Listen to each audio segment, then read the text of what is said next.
Hi everyone and welcome back to yet another video. I really hope that you enjoyed the last video, and if you have not watched it, please do and comment down below and encourage Justin to continue playing drums. Now, I am so thrilled because I quickly snuck in Keitlin's room and look at what I found. Isn't this crazy? Like, it's so beautiful. And I just saw Ayasha. And no, it's not her picture edited in black and white then printed out. This is an actual drawing of Ayasha. Then there's Jason, then there's Pooza, then there's Miss Cole, and many other people. I hope I end up there. End up there. Yes, that's the way. That's the one.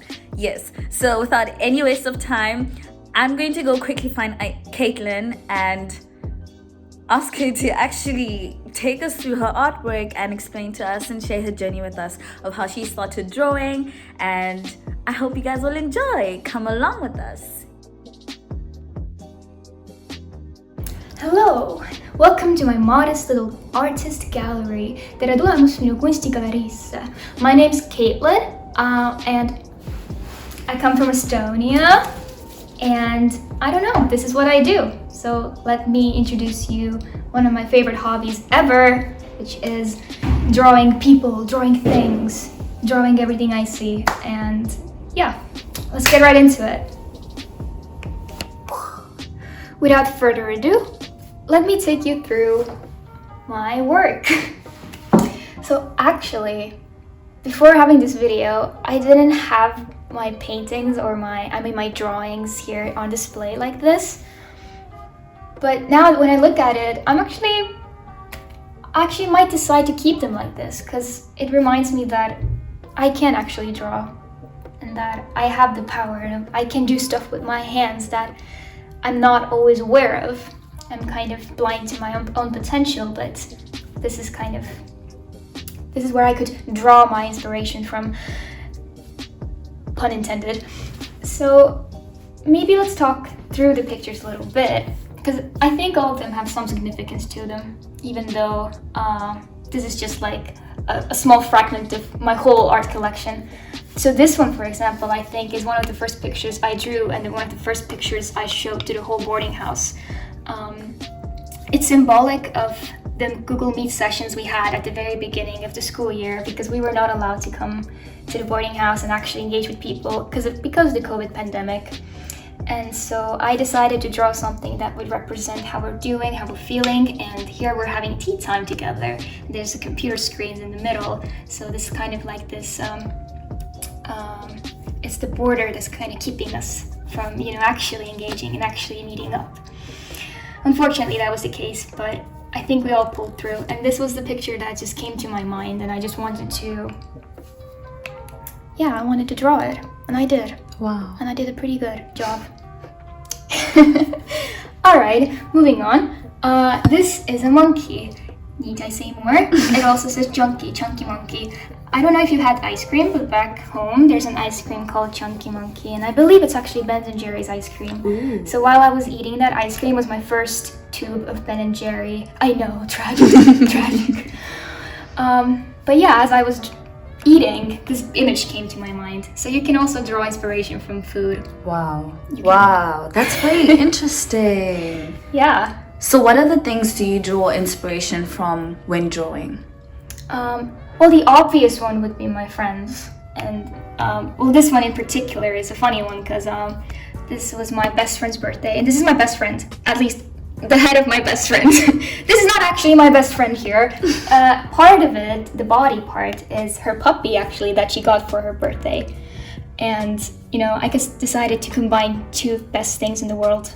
Puppies, best friends, put together, create this amazing creature that doesn't exist. Is it a good thing or a bad thing? We don't know yet. It's quite creative, I must say.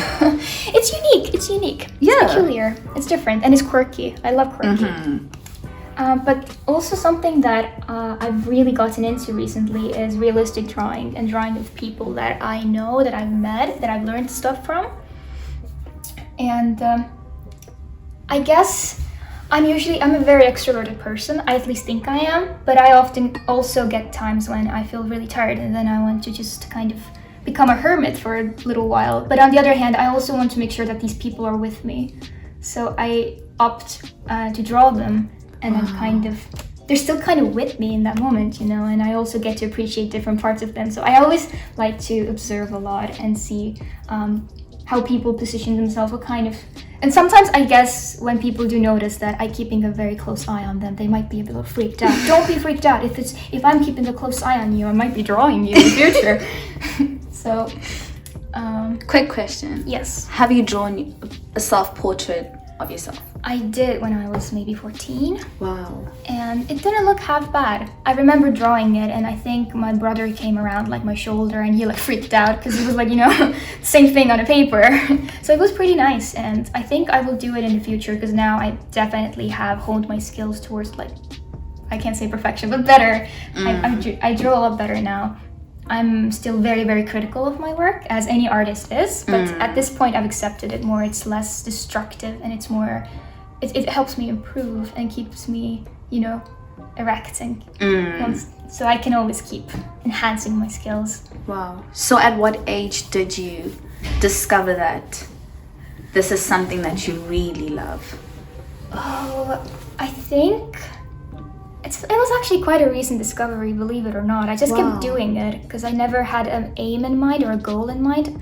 Because also back home, it's not like anyone kept me from pursuing it, but at school, you know, art was not that big of a deal. It was more of, you know, science and all those mathematics, and so yeah, I really tried hard not to get too into it and do something that will get me like a very secure place and a very secure job and secure my life in a way. So I thought, and people were afraid that I will choose art. Like my family was actually afraid that I'm gonna go and do art and I wouldn't get far because it's really competitive field. But aren't all work fields competitive? But I really do enjoy it. I really like it. And being in UWCSEA, drawing people, seeing their faces, seeing their response has actually kind of made me consider that option again. Sure.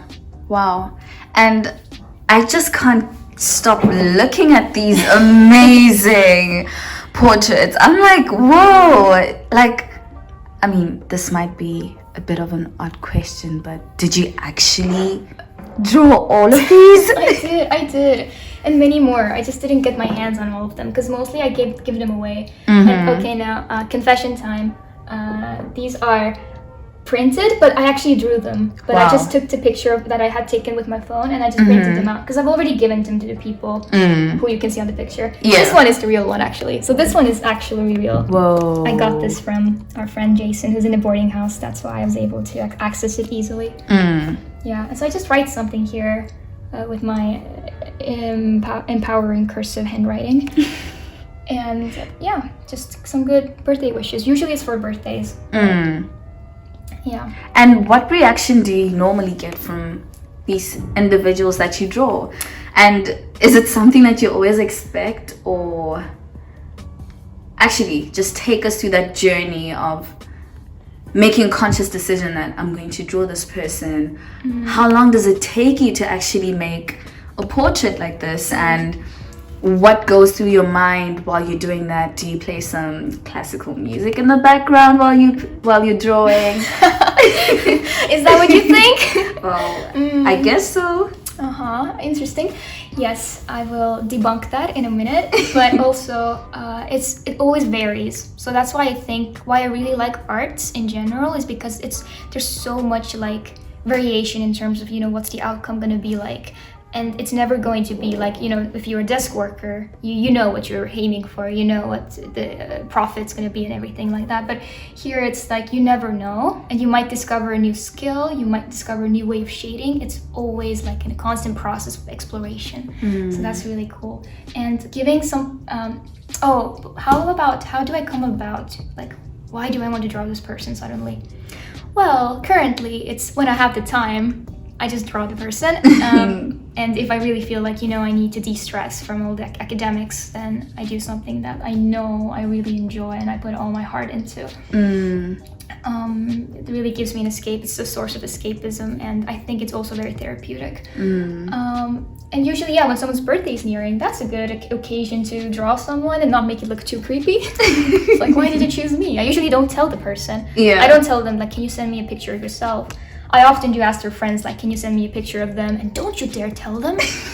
So, and I'm always expecting them to be, I want them to be surprised. Not only because I tried my best and my hardest to replicate their whole being, but also surprised that that somebody thought about them on their birthday, like in that way, in such deep way, meaningful way.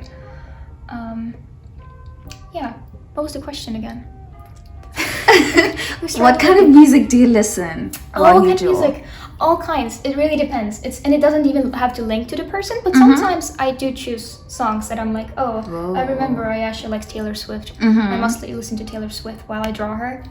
Yeah. Oh, this is Ayasha, by the way. This is Ayasha. Yes. Gorgeous Ayasha. Beautiful, impeccable. This is my grandmother, and I'm really sad I can't show you the dress, but I can. So this is the. Oh, that's so pretty.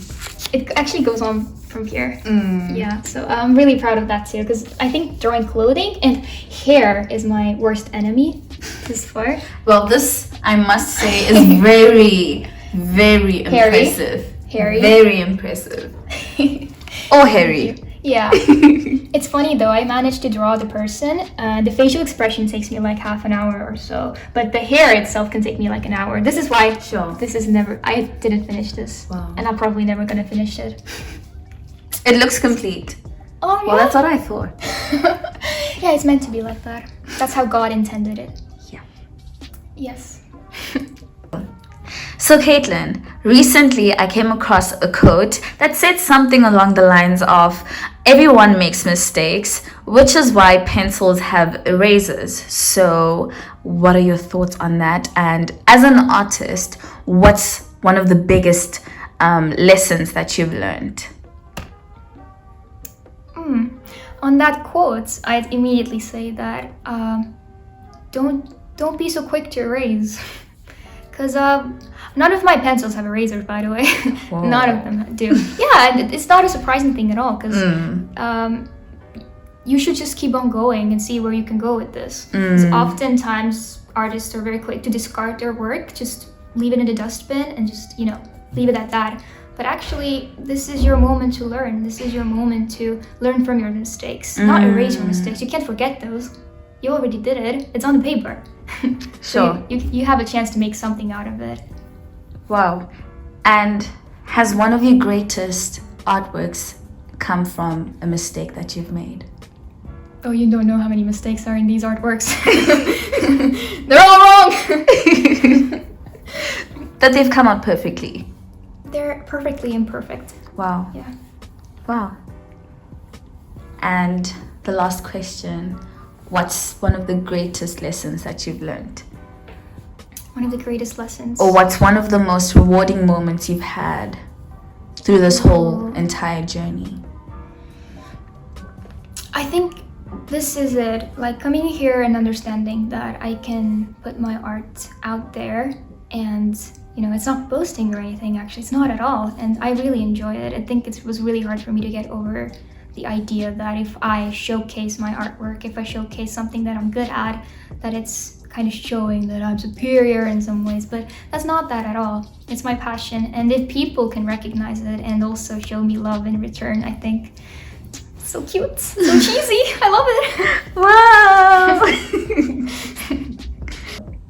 Hi guys, thank you so much for tuning in. Please comment down below and encourage Keitlin to continue drawing. We want to see her artwork in a museum one day. See you next time, same place with a different person. Grazie,